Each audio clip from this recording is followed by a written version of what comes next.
Sagittarius. Welcome to Pandora Astrology's monthly horoscope for December of 2021. We are the astrologers of Pandora Astrology. I'm Jamie Kale Miller. I'm in Berkeley, California. And I'm Julia Mijas in San Francisco. Well, hey, Sag, it's your birthday month, and maybe your birthday has already happened, or maybe it's yet to come. But you're due for your yearly birthday reading, which is the best way to find out what are the themes of your coming year so that you can hit the ground running and just have the best year possible. You'll find a link for that in the YouTube description below. You could have your yearly birthday reading with either Julia or me. Well, let's take a look at the chart because Uranus and Saturn have been traveling in this square all year, and they're just getting ready to be done. We've got a video with more about it in our December 2021 news playlist, but let me give you the highlights. Saturn's been on a 2 to 3 year journey through your third house, which has really just started. And so this is having you really question your communications. And wherever Saturn goes, we tend to feel limited, constricted, restricted, or like maybe we're just plain doing it wrong in that area. And a really great approach is to just try to, do it better, do it more responsibly, more maturely. And this is the house of communication, the words that you use and the ideas that you express and the way that you listen to others and bounce ideas back and forth. Saturn passing through this house is actually a really good time for engaging in a course of study of any kind where you need to apply discipline to push through some learning. And it's also a really good time to pay close attention to your communication and get better at it.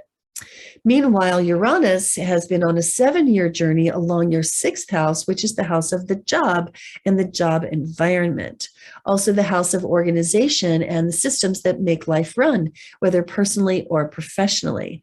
Uranus brings that quality of rebellion and reactivity. Uranus likes to make big, sweeping changes that are mostly intellectual in their nature. So it's a shift in paradigm. So you might find yourself engaged in projects to change all of your systems around, to reorganize things so that they could work better.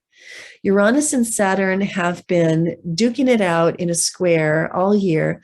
And if you have anything in your chart at all between 7 and 13 degrees of a fixed sign, that would mean Leo, Taurus, Scorpio, or Aquarius, then you've absolutely been feeling the tug of war between the pressure to be more mature and solid coming from Saturn and the pressure to break it all down and start over coming from Uranus. And you can find out a lot more about that on our monthly forecast page on our website, pandoraastrology.com. So, Julia, I think you've got some news about Mercury, Mars, and lovely Venus for the Sages of the world. I do, Jamie. Hey, Sag. I'll start with Mercury. That's the planet of communication and mentation. And for the first 13 days of the month, it's in your first house where you'll be very good at articulating yourself because the first house is the house of self and Mercury represents your speech. Then on the 13th, Mercury moves into your second house. This is the house of money, the money that you personally own, as well as your possessions and your values. So when Mercury comes into your second, it's going to be a time where you're thinking a lot about your money, maybe how to increase it, maybe how to plan for it effectively. Since the second house also represents your values, you might find yourself also communicating with other people, maybe talking about your values more or thinking about them in some way. Then Mars, the planet of action and activity, spends the first part of the month in your 12th house. This is a very isolated house, so planets are a little hidden here. And with Mars in the 12th, that might mean that if you get annoyed with somebody, you'd rather be a little bit more indirect than rather just letting them know heads on. And that's all well and good, but it can kind of be a bit of a passive aggressive time for Mars too. Then on the 13th, Mars enters your first house of self. And at that point, you're not going to be dealing with any passive aggressiveness anymore. You're going to be a lot more assertive when Mars enters your first. The first house, again, that's the house of self. So when Mars is in here, it's a very kind of high energy period. It's a wonderful time for starting starting a new workout routine, accomplishing some fitness goals would be a great use of this transit. But it can also be a time where we tend to make mountains out of molehills, especially if we feel like the other person is aggressing on us. We're kind of quick to meet the challenge. So, be ready to kind of tone it down a little bit too. Then Venus, the planet of art, beauty, and relationships, starts the month and spends the month in your second house too. That's the house again of money as well as possessions and values. Now, Venus will go retrograde on the 19th, and that's good. That's a whole long 6-week cycle. That's going to take us all the way to January 29th. Now, when Venus, is going retrograde in your second house, retrograde periods are times where we review the matters that the planet represents. And for Venus, that's relationships. So when Venus goes retrograde in your second, you could be reviewing your current relationship in terms of how it can provide for you materially. The second house can have a lot to do with money and possessions. And you might be saying, okay, is this relationship going to help in terms of my future hopes, in terms of acquiring more money and possessions? The second house can also represent values too. So if you're not thinking about money, you might be thinking about values in terms of your relationship, like whether you and your partner really share the same values. And if you're not in a relationship, then you could be thinking about these themes in terms of what you want for your next relationship. So pay attention to all that soul searching during this period, because it can really help you choose a better relationship next time around. And when Venus goes through its retrograde cycle for 6 weeks, it's a time where all of us actually tend to have more run-ins with our exes. So definitely be prepared for that as well. Make sure to put your makeup on before you leave the house so you look good. Yeah, because even if you're never going to get with them again, you certainly want them to remember. Yeah, right. And Julie, I've heard you talk about Venus in the second house a lot before as usually a time when shopping leads to good results. But that's actually a really good point. Probably not so true when Venus is retrograde. Oh, you are so right about that. Yes. I would say that that's a really important thing to include there, that after the 19th, when Venus goes retrograde, if you do buy anything that's costly or a beauty item or a luxury item or some art, you could have buyer's remorse. Yeah, exactly. So yeah, be cautious about what you buy even before Venus goes retrograde, because after it goes retrograde, you might be like, why did I buy that thing? Why did I spend that money? So we got a couple of moons to talk about. One is, the first one is on December 3rd, we have a solar eclipse in your sign, Sagittarius. And so that means you may feel this one very personally. A solar eclipse, well, any eclipse at all, is a time when we have to look at our shadow. We have to look at the stuff that usually we want to put behind us and don't really want to look at. And and a solar eclipse in particular can show up in our behavior. So we're forced to look at our shadow by how we behave.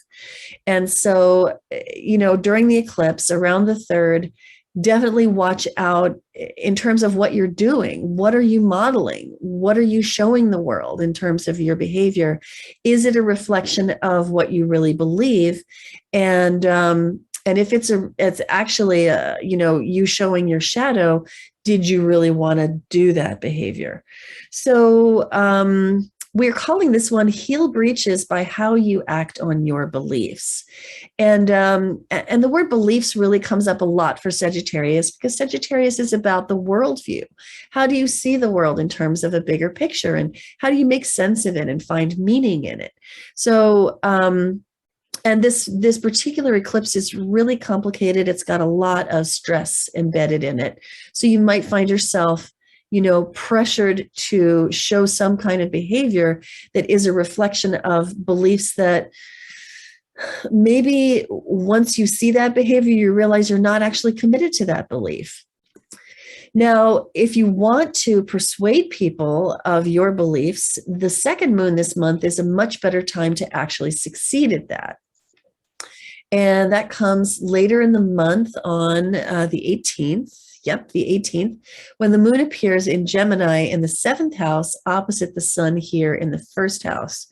This is only a full moon. It's not an eclipse, so it's not quite as dramatic. It also has a lot more harmony and a lot less stress, so that helps too. And this could be the point at which whatever bad behavior happened during the eclipse can kind of play out more in the form of a conversation in which you can actually persuade people and change their minds, or let them change your mind.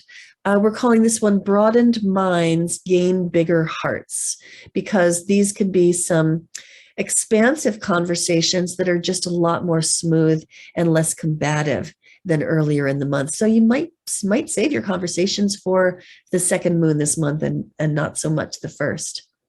So this month this month really begins with a lot of activity here in your first house of identity and of behavior and of role modeling and just how you show yourself to the world. So a lot of emphasis on that. And of course, that's part and parcel with it being your birthday month. And so putting attention on yourself is perfectly natural during this month of all months of the year.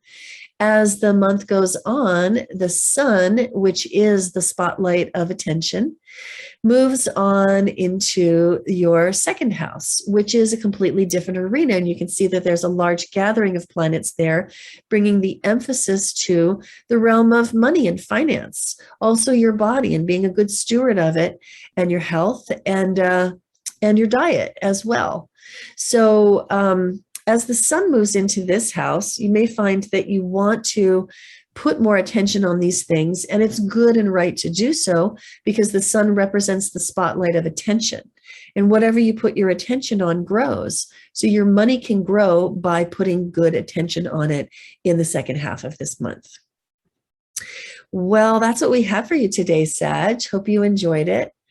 You can always find horoscopes like this one on our YouTube channel, Pandora Astrology. And if Sag is your sun sign, then you'd want to go find your rising sign. You can find that also on our horoscopes tab on our website, pandoraastrology.com. And if you're interested in a birthday solar return reading, you can find that on our website in the readings or services tab. And if you want to take a class, you can find that good stuff too. And until next time, we'll see you around the cosmos. Bye-bye. Bye.